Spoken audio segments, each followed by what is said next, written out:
Hello, this is Caroline Bell from Summerhill Financial Services, just with another update. Three main things I wanted to cover off on today. The first one is interest rates. So we've seen that interest rates have decreased by 0.25% this week, which has had a bit of an impact on markets, which we'll touch on. The main reason why interest rates have reduced is there's definitely been a lack of confidence in the Australian economy, as well as sort of pretty subdued growth. So this is the way that the government's sort of hoping to boost up growth and a little bit more confidence again. And we've actually seen that come through the share market this week, although that hasn't been one of the only reasons.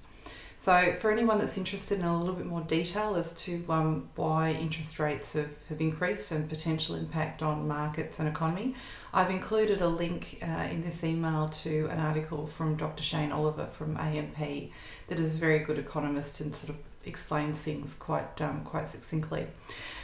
In terms of the impact that interest rates have had fairly immediately, it's certainly given a boost to the Australian share market. Now, the Australian share market was considered to be fairly cheaply valued over the past couple of months. And essentially what we've now seen is the share markets, or the Australian share markets, come out of this cheap territory and is well and truly in fair value territory now. So certainly it's not unexpected. Probably the only thing that is a little bit unexpected is just the speed that we've sort of seen the increase. So in the past month, we've seen an increase on returns on a rolling 12-month basis of an extra 8 to 10% to 31 January compared to what we saw at 31 December.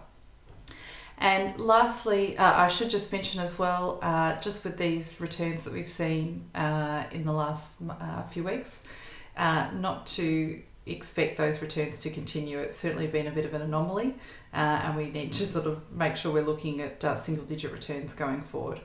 But lastly, just to let you know, I've recently come back from a trip to Wagga. Every 6 months I get together with some other advisors. There's about 6 of us, and we meet up in each advisor's location. So each advisor takes turn in hosting. This time I was up in Wagga for a couple of days, and it's just a way of some advisors who have similar interests. We all run our own businesses. We're all self-licensed.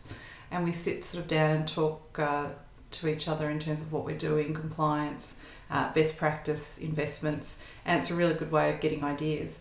Probably just one thing that's worth noting that came out of the meeting is I did an article a little while ago about estate planning with social media and other sort of online access and usernames and passwords that can often be lost when someone dies.